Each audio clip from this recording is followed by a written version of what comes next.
we're going to get into the other half of winners semifinal. Luigi versus Mega Man.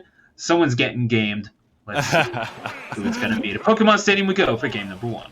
Someone's getting gamed. That's the best way I can put it, man. These are two characters that definitely play the game in their own special way, and now we're going to see what the two of them are going to be able to do against each other here. I'm going to give y'all the hot take right now, one of my hottest, and perhaps I may be a little biased because I enjoy playing the character myself. I enjoy watching Luigi. I actually enjoy watching him to an extent. I love to see like this character fish for what he does best and see in situations where he can't get the 0 to death how he's going to play around it. Mega Man, though, is the kind of character that can give Luigi quite the difficult time. Especially, I remember back in Smash 4 prior, this was one of, if not Luigi's worst matchups in that game, next to really Mewtwo and Rosalina. This game, I feel like Luigi has some slightly better tools to deal with Mega Man, specifically the plunger, but for the most part, the neutral can still be pretty hard.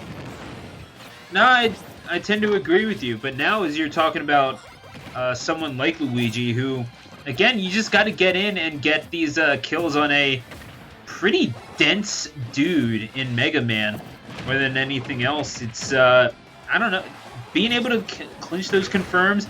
You're usually so reliant on that down air to get those kills, but it's not going to kill on Stadium at 124.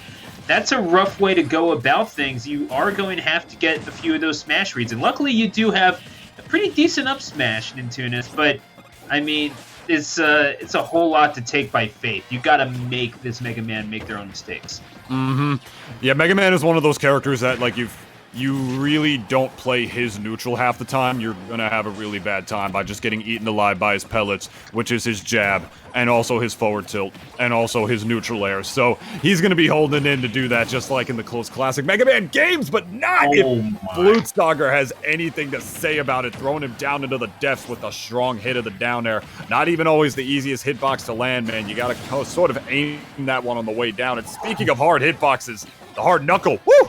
On the way up, man. That little maxed out a bracket before, but that was a star punch if I've ever did see one.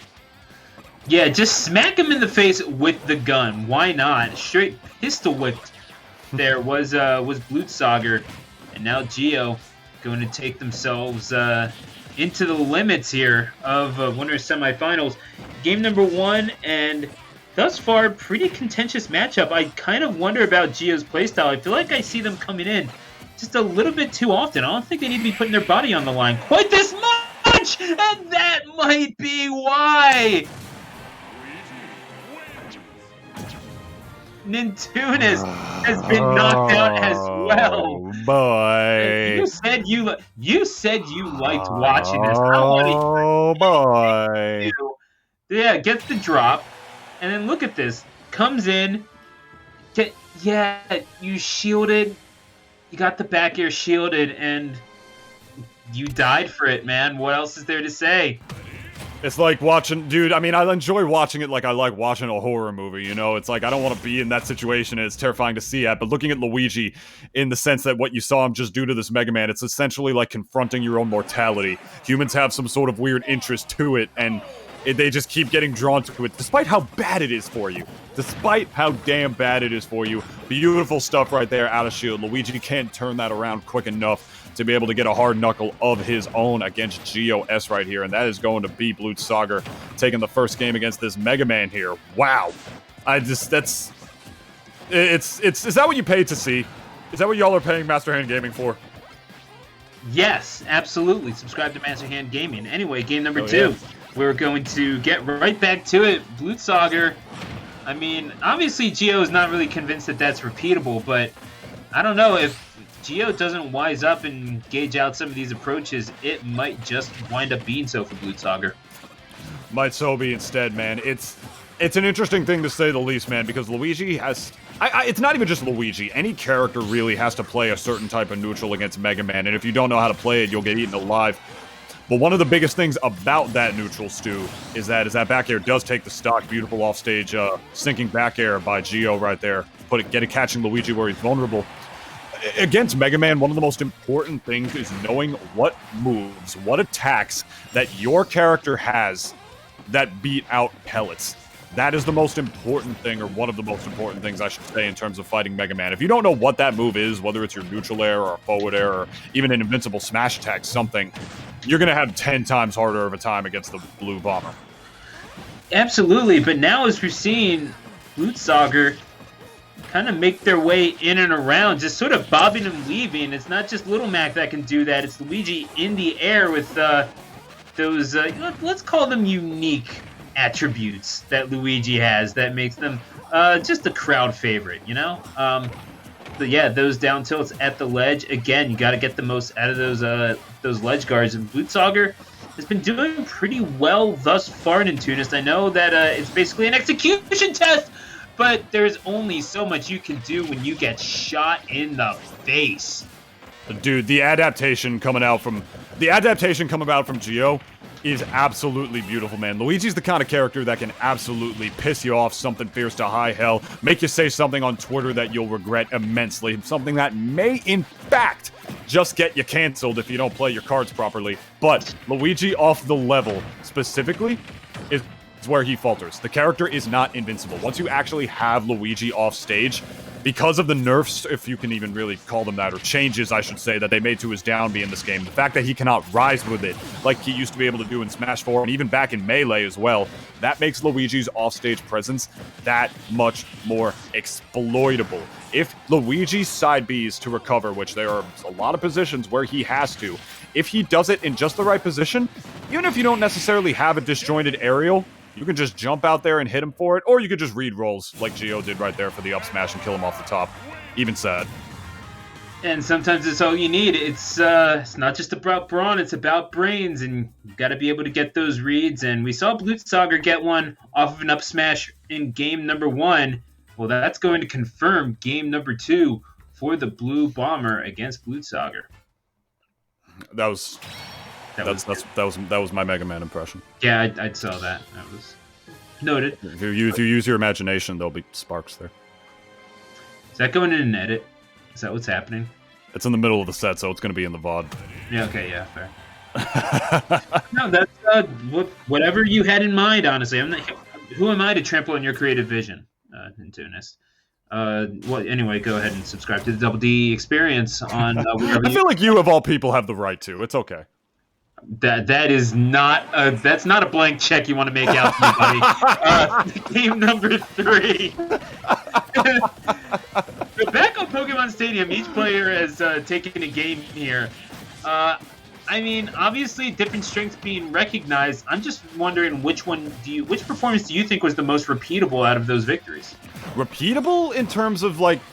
That's an interesting thing to say, because I feel like Blutsauger's neutral has been relatively solid. He's playing just patient enough without respecting Mega Man too much, to the point where he'll just be able to constantly set up his Metal Blade, you know, get that projectile out. In fact, we haven't even really been seeing him use Metal Blade too much throughout this set. I feel like he's been much more, you know, prone to using Leaf Shield in this matchup instead, to just sort of catch Luigi whenever he gets too close to him. So I really like Blutsauger's neutral against this Mega Man, you know, not getting too close, but not getting far enough to the point where he respects him too much. But at the end of the day, I feel like Geo's adaptation in that last game was definitely the prime one out of the two. So now getting into the real risky business of this bracket. I mean, it's always a little bit contentious when you have someone like Luigi involved, and a known quantity like Mega Man, but I mean, timing that run off of the platform beautifully, that's going to be stock for GOS. I feel like Blutsauger might have been caught napping there. Yeah, just a little bit, and you can't really start napping against Luigi. This is a character who runs you over in more ways than one. You all know the drill. One grab, and then it's suddenly go time. That's the most famous of elegant quotes, to say the least, man, during his prime back in the days of Smash 4. I just need one grab, and it's go time. And in this game, Sakurai heard him. They decided to take that up a notch and decided to give Luigi the 0 to death against every character in this game, rather than just the space animals like prior. Mega Man, of course, no different despite his weight indeed, but this neutral, reset again, man, and the distance demon of Mega Man is coming out. Just falter. It's 3-1 in stock, Stu. And that's a rough position to be in. I mean, GOS maybe realizing that the weaving of Luigi can be read. Obviously, there are things to exploit with Luigi. We have seen Blutsauger kind of stay away from that for the most part, with you know, maybe an exception or two, or at least not staying away from the most egregious stuff, let's say. And Geo being kept at the ledge at 130. The saw blade is going to be parried. Obviously, you're not going to get the most out of parrying projectiles. That's more just like a button check at that point. That's just consistent throughout fighting games. But, I mean, parrying online, you might as well build up your confidence somehow, especially in a situation like this. For sure, but there's the up smash, able to take that stock right there, going 2-1 in the favor of Geo. That ain't a Wario on screen, my friend, because there weren't no nerfs regardless, but Luigi is the kind of character who with a 1, 2, 3, and nope, he missed it, unfortunately. I was just talking you up, Blutsauger. I believed in you, and now the down throw, and gonna follow up the series of aerials, and trying to follow it up with the drop kick to the chest, but you're better than 0 to deaths. I didn't think. Why would you relapse? At this point, I mean that was a survival mechanism. You saw it kick in, you just visualized it, you know, kicking in with them. But yeah, trying to charge that F smash, and as they're going to be sent off the stage, really relying a lot on that Z drop of the saw blade just off of the ledge, and it's worked out for them pretty decently, all things considered, but, I mean, Blutsauger is going to... it's at the point where Blutsauger has to account for that by now, right? I think so, yeah. It's something that Blutsauger definitely has to think about on the way back. Right now, he's just trying to survive, even spamming invincible options like down B off of a neutral getup, because he knew that survivability there was the most important thing. If he wanted any chance to take that stock and then subsequently 0 to death this man to re-up that upset there, but... nothing doing, says Geo, man. He was able to keep his composure, keep his distance when he had to, especially when he's up in stock and in advantage against Luigi. It's not a position you can take too lightly when you're fighting that character. And as a result, he's going to go up 2-1 to advance to winners semifinals to face the, I think, what is he representing here? Corrin Fan is what that says for Haven. I can't tell. He's going to go up against Haven in winners finals, though. That's all you need to know.